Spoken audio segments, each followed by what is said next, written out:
आज हम क्लास 8 की हिंदी की बुक में से चैप्टर 1 जो कि एक कविता है ध्वनि, इसे हम करेंगे। और इस कविता के कवि श्री सूर्यकांत त्रिपाठी निराला जी हैं। इस कविता में कवि ये कहना चाहते हैं कि ये जो जवान लोग अर्थात जो नई पीढ़ी है उन्हें आलस नहीं करना चाहिए, उन्हें मेहनत करनी चाहिए और हमेशा आगे बढ़ने की कोशिश करनी चाहिए। तो इस प्रकार की इस कविता की पहली कुछ पंक्तियां इस प्रकार हैं। अभी न होगा मेरा अंत, अभी अभी ही तो आया है मेरे वन में मृदुल बसंत, अभी न होगा मेरा अंत।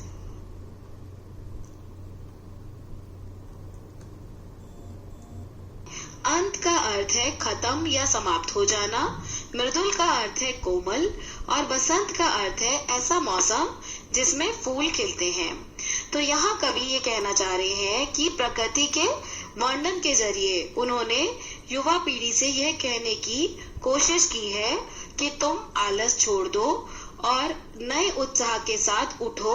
देखो प्रकृति में कैसे फूलों की भरमार लगी है, हर तरफ फूल ही फूल खिले हैं, खुशबू है। अभी आपके जीवन का अंत नहीं आया है। अर्थात कवि यह कहना चाह रहे हैं कि जीवन में अभी तो तुम्हारे जीवन में बसंत की शुरुआत हुई है, इसलिए उत्साह से जागो, उठो, अपने काम करो।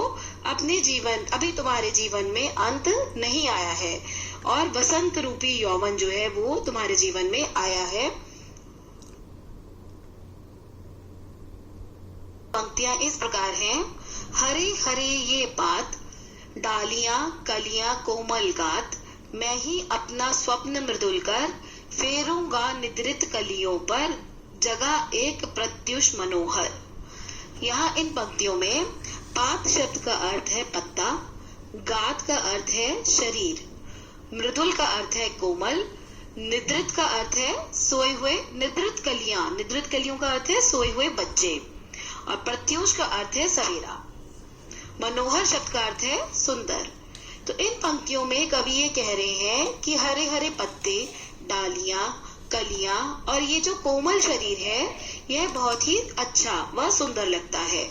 और मैं अर्थात कवि सोए हुए बच्चों, निद्रित कलियां उन्होंने कहा है तो निद्रित कलियां अर्थात सोए हुए बच्चे, तो मैं इन सोए हुए बच्चों को उठा करके उनके जीवन में एक नया सवेरा लेकर आऊंगा। कवि प्रकृति का वर्णन करते हुए कहते हैं कि चारों ओर पेड़ हरे भरे हैं, कलियां खिली हुई हैं। कवि कह रहे हैं कि मैं सूर्य को लाकर इन कलियों के आलस को हटा दूंगा। और कवि इन पंक्तियों के माध्यम से ये कह रहे हैं कि निराशा और जीवन से हारे हुए लोगों को मैं जीवन का दान दूंगा। कवि ये कहना चाहते हैं कि जिस प्रकार हर तरफ पेड़ पौधे हैं, कलियां खिली हुई हैं, उसी तरीके से मैं जो सूर्य लाऊंगा वह सूर्य लोगों के जीवन में से निराशा को दूर करेगा, उन्हें उठाएगा और जागृत करेगा और नई पीढ़ी को यह प्रेरणा देने की कोशिश करेगा कि निराशा को अपने जीवन से दूर करो।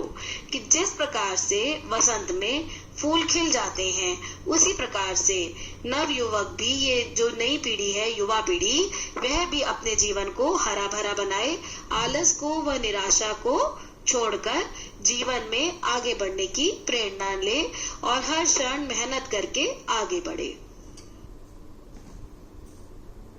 प्रकार है। पुष्प पुष्प से तंद्रालस लालसा खींच लूंगा मैं, अपने नव जीवन का अमृत सहर्ष सींच लूंगा मैं, द्वार दिखा दूंगा फिर उनको, है मेरे वे जहां अनंत, अभी न होगा मेरा अंत।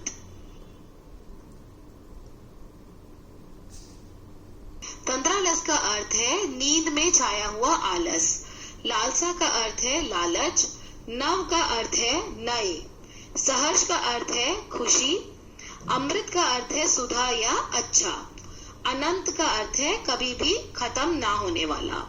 इन पंक्तियों में कवि कह रहे हैं कि निराश लोगों के जीवन को मैं खुशियों से भर देना चाहता हूँ। वे कह रहे हैं कि एक एक फूल से आलस को मैं खींच लूंगा। यहाँ फूल का अर्थ युवा पीढ़ी या नन्हे बच्चों से है कि एक एक बच्चे को उठाकर जब सूर्य निकलता है तो एक नई किरण आ जाती है, आलस दूर चला जाता है।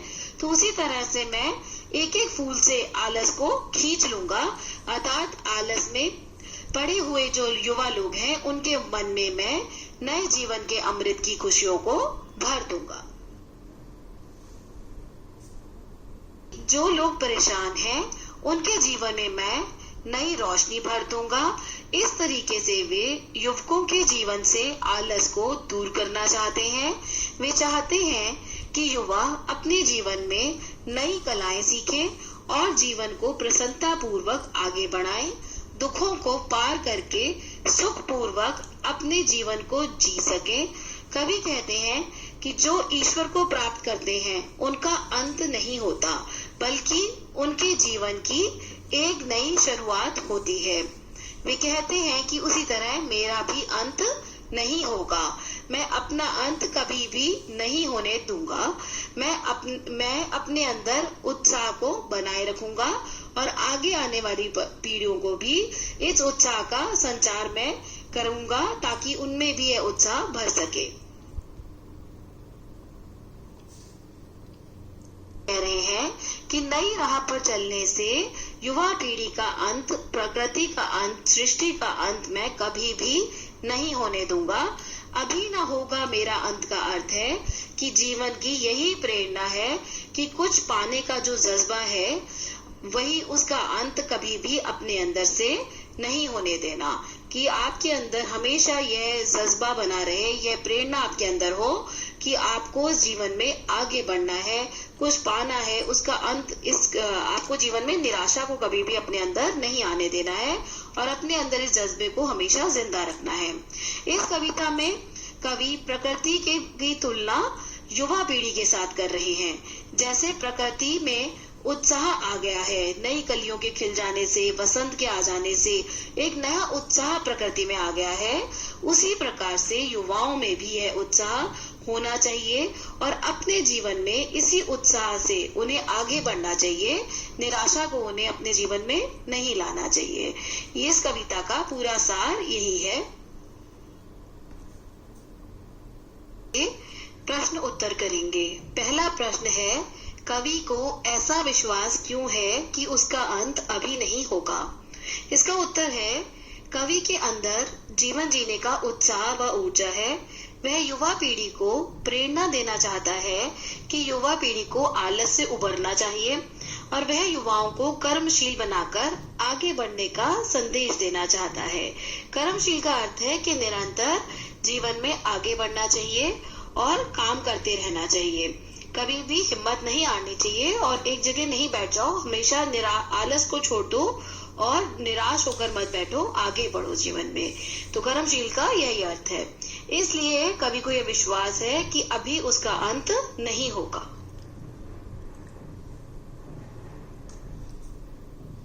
है, फूलों को अनंत तक विकसित करने के लिए कवि कौन सा प्रयास करता है?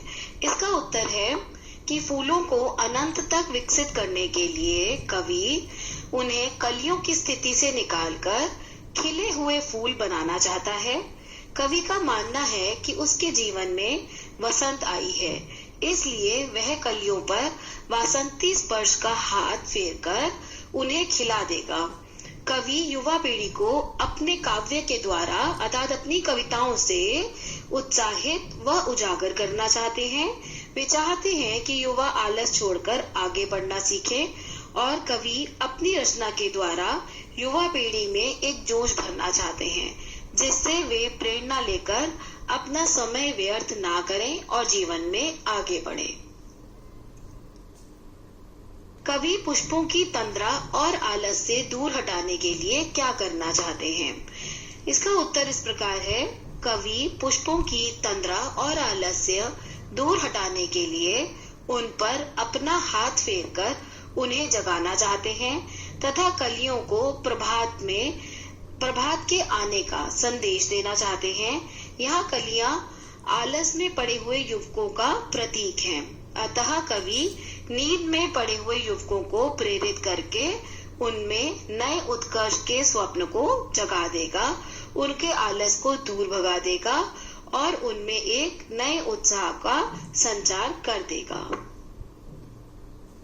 प्रकार है, वसंत को ऋतुराज क्यों कहा जाता है, आपस में चर्चा कीजिए। इसका उत्तर है, वसंत को सभी ऋतुओं में सर्वश्रेष्ठ माना जाता है। इस ऋतु में ना तो अधिक ठंड होती है, ना ही अधिक गर्मी होती है।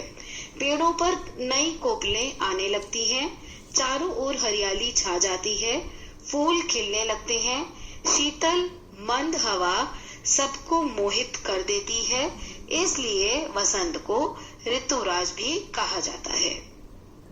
अब ये अध्याय पहला चैप्टर हमारा ध्वनि यही खत्म हो जाता है। इसके हमने सारे प्रश्न उत्तर भी अच्छे से कर लिए हैं।